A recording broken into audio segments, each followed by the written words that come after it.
नमस्कार दोस्तों,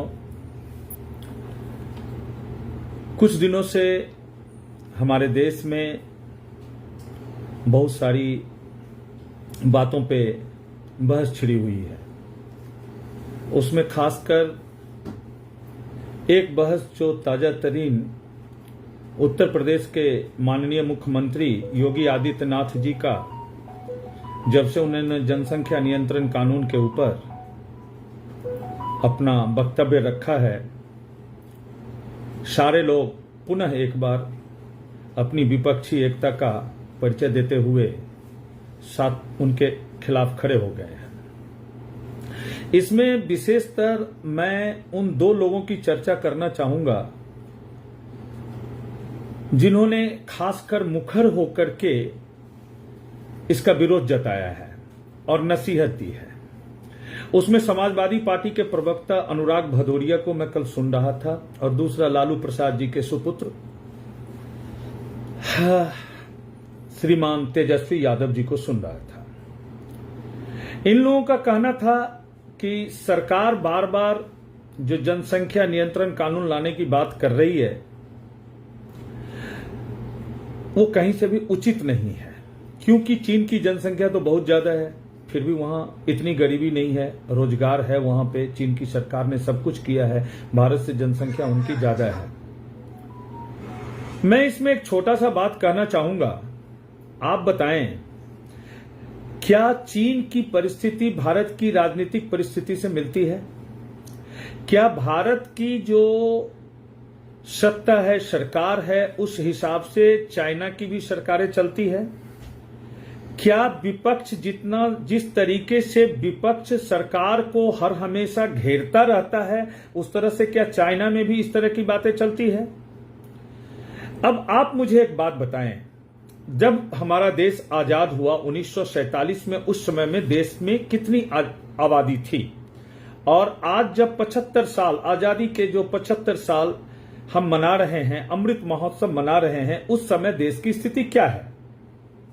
जिस तरीके से हमारे देश में सरकारें इंफ्रास्ट्रक्चर डेवलप करती है, लेकिन जिस तरीके से जनसंख्या बढ़ती है वो कम पड़ जाता है। कोई भी सरकार अपने कार्यकाल में जो हमारे यहां योजना आयोग है या फिर नीति आयोग है, सरकार जो अपना आगे के डेवलपमेंट के लिए, विकास के लिए आधारभूत ढांचा जो तैयार करती है, चिकित्सा है, शिक्षा है, सड़क है, पानी है, बिजली है, शौचालय है, लेकिन देखा जाता है कि अक्सर ये कम पड़ जाता है। उसका प्रमुख कारण क्या है? उसका प्रमुख कारण तो जनसंख्या ही है। एक जनसंख्या इस देश के लिए एक इतनी बड़ी चुनौती बनती जा रही है कि आने वाले 25 साल में जिस तरीके से जनसंख्या सभी प्रदेशों की बढ़ रही है, मैं किसी धर्म, संप्रदाय या किसी चीज की बात नहीं कर रहा हूं, मैं बात ओवरऑल कर रहा हूं। जिस तरह से हमारे देश में जनसंख्या बढ़ रही है, आप यकीन माने, मैं कोई अर्थशास्त्री नहीं हूं, कोई गणना करने वाला अधिकारी नहीं हूं, ना भारत सरकार के कोई आधिकारिक साइट या जानकारी हमारे पास है, लेकिन मैं इतना भारत का एक नागरिक होने के नाते इतनी तो सोच ही सकता हूं कि अगर एक आदमी के जीवन काल में अगर वो 5, 10, 15, 20 बच्चे पैदा करेंगे, 3, 4, 5 शादियां करेंगे, 20, 30 लाखों ऐसे उदाहरण हैं जिन लोगों ने किस तरीके से इस देश के जनसंख्या को प्रभावित किया है। तो स्वाभाविक है, सरकार इस देश में गरीबों के लिए कटिबद्ध है, उनकी मदद करने के लिए कटिबद्ध है, तो सरकार को तो मदद करना पड़ेगा, सरकार को तो सुविधाएं देनी पड़ेगी।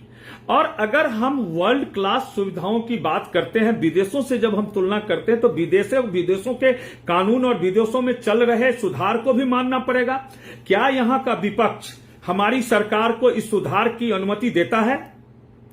क्या चाइना के तरह आज की जो वर्तमान केंद्र सरकार है वो नीति को लागू कर सकती है? जिस तरीके से चाइना के अंदर चाइना ने वन चाइल्ड पॉलिसी अपनाया, और वन चाइल्ड पॉलिसी अपनाया और उसके कारण उसने अपने जनसंख्या पर नियंत्रण किया, बढ़ने से रोका। फिर से जब उनके यहां अनुपात, लिंग अनुपात जब कम होने लगा तो आज शायद वहां भी 2 चाइल्ड पॉलिसी है कि 2 चाइल्ड पॉलिसी के तहत वहां पर लागू है। जिस तरीके से चाइना अपने देश में शासन करने के लिए जो उनका संविधान है, जो कानून है, जिस तरीके से वो इंप्लीमेंट करते हैं, क्या भारत के लोग इस चीज को और भारत का विपक्ष क्या इस चीज को मान लेगा? गाहे बगाहे रोज कल का ट्विटर अकाउंट अगर राहुल गांधी जी का देखा जाए तो सिर्फ वो चाइना पर ही निशाना साध रहे, चाइना को लेकर ही प्रधानमंत्री को घेरने की कोशिश कर रहे हैं। इतिहास साक्षी है कि अभी तक जितनी भी चीन के तरफ से जो अतिक्रमण इस देश के जमीन पे हुआ वो उन्हीं के वंशज जब सरकार में थे तो उनके शासनकाल में हुआ। और अगर मोदी जी के शासनकाल में अगर चाइना ने कोई दुस्साहस किया है तो उसका मुंहतोड़ जवाब सीमा पर हमारे सैनिकों ने दिया है। फिर भी इनको ये नहीं बताते कि चाइना की एम्बेसी में रात को ये करने क्या गए थे। ये नहीं बताते कि कैलाश मानसरोवर के समय में जाकर के ये चाइना के रास्ते कैलाश मानसरोवर क्यों गए थे। ये नहीं बताते हैं कि जब चाइना के साथ इनके पीछे इनकी मम्मी खड़ी थी और एक कोई एग्रीमेंट ये साइन कर रहे थे, वो क्या साइन कर रहे थे, किस कैपेसिटी में साइन कर रहे थे। लेकिन चाइना की बात करते हैं। और दुख तो तब हुआ, आश्चर्य हुआ, दुख नहीं हुआ। ये अनुराग भदौरिया कह रहे थे कल कि भाई चाइना तो इतना तरक्की कर गया, वहां भी तो जनसंख्या बहुत ज्यादा है, तो वहां गरीबी क्यों नहीं है, वहां पर उद्योग धंधे बहुत ज्यादा हैं, उनका जीडीपी कैसे ज्यादा है। अरे भाई साहब, थोड़ा सा अध्ययन कर लीजिए चाइना के कानून का। एक दिन आप लोग उस कानून को यहां बर्दाश्त नहीं कर सकते। और अगर पता ना हो तो एक बार जाकर के चाइना घूम आइए, देखाइए। अच्छा, फिर शाम को किसी चैनल पर मैं तेजस्वी यादव को सुन रहा था। मैंने सोचा चलो अब ये फिर से नैरेटिव इन लोगों ने सेट कर लिया कि क्या कैसे घेरना है, जनसंख्या नियंत्रण कानून अगर सरकार लाती है तो कैसे घेरना है। अभी तक अग्निवीर चल रहा था, अग्निवीर के बाद फिर वो ये आ गया, मोदी जी को घेरने के तो नए नए तरीके ये खोजते रहते हैं। अब ये विकास का मुद्दा, एलपीजी गैस का मुद्दा, तेल का मुद्दा। अब एक मुद्दा ठंडा होता है तो दूसरे मुद्दे पर कैसे उसको मसाला लगा करके जनता के बीच में परोस दिया जाए। धन्य है इस देश की जनता जो इनके परोसे हुए मसाले से जो बनी हुई जो सब्जियां होती है उसको खाती नहीं है, सुन के छोड़ देती है। इसलिए तो इन लोगों का ये हालत है। तेजस्वी यादव भी यही कह रहे थे। तो मैंने समझा कि अच्छा चलिए, इन लोगों के आपस में बातचीत हो गई है कि अगर मोदी जी जनसंख्या नियंत्रण कानून लाते हैं तो क्या करना चाहिए। एज ए आम नागरिक होने के नाते मैं सरकार से अपील करूंगा, इस देश के अंदर तो 2 कानून जितनी जल्दी हो सके, समान नागरिक संहिता, यूनिफॉर्म सिविल कोड और जनसंख्या नियंत्रण कानून।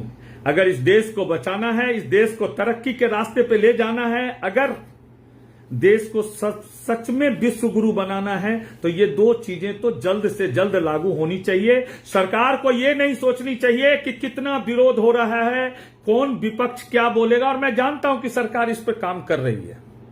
अब आप बताएं, कल मोदी जी ने संसद भवन के ऊपर अशोक स्तंभ का अनावरण किया, पूजा पाठ किया। ओवैसी को लग गया, ओवैसी चीखने पुकारने लगा, चीखने लगा, चिल्लाने लगा। अब समझ में नहीं आता भाई, इस देश के अंदर सेकुलरिज्म का जहर इतनी बुरी तरीके से घोल के रखा गया है कि हमारे पूजा पाठ से भी उनको तकलीफ हो रही है। खैर चलिए, बहुत सारी बातें तो आजकल मीडिया इतनी, सोशल मीडिया और इलेक्ट्रॉनिक मीडिया इतनी प्रखर है कि तुरंत आपके बीच में पहुंचा देती है नई तरीके से। मैं बात क्या कहूं, लेकिन जनसंख्या नियंत्रण कानून आना चाहिए, जल्द आना चाहिए और इस पर अमल होना चाहिए। नहीं तो बहुत ही भयावह स्थिति बनती जा रही है। बहुत सारे हिंदुस्तान के बहुत सारे जिले की डेमोग्राफी चेंज हो गई है। एक खास धर्म और संप्रदाय के लोग जिनको शिक्षण संस्थान से कोई मतलब नहीं है, वो जनसंख्या को बढ़ाते जा रहे हैं। और ये हमारे देश की गरीबी का मुख्य कारण है। कोई माने या ना माने, सरकार कितने लोगों को नौकरी देगी। जब इस अनुपात में लोगों का जनसंख्या बढ़ेगा तो हमारी इंफ्रास्ट्रक्चर कम होती जा रही है। इसलिए मैं अनुरोध करूंगा भारत सरकार से और हमारे जो देश के सबसे चर्चित, विश्वस्त और हिंदू धर्म पताका लेकर के जो राष्ट्र ध्वज लेकर के चल रहे हैं, उनका हमें समर्थन करना चाहिए। और मैं कहना चाहूंगा कि आप ही वो शख्स हो सकते हैं जो सबसे पहले जनसंख्या नियंत्रण कानून उत्तर प्रदेश में लागू करेंगे। बाकी जगह की सरकारें सोचती रहेगी और मैं वो उम्मीद करता हूं कि आप जरूर इस काम को करेंगे। योगी जी को बहुत बहुत धन्यवाद जो उन्होंने कल एक राष्ट्रीय पटल पर यह सवाल खड़ा किया, लोगों के बीच में रखा है और साहस की है इस बात को बोलने का कि जनसंख्या विस्फोट हो रहा है और इस पर अगर तुरंत कार्रवाई नहीं की गई, तुरंत रोक नहीं लगाया गया तो बहुत बड़ी भयावह स्थिति भविष्य में आने वाली है। इन्हीं बातों के साथ मैं अपनी बात को खत्म करता हूं। पुनः आपके साथ उपस्थित होऊंगा एक अन्य मुद्दों के साथ। धन्यवाद। जय हिंद, जय भारत।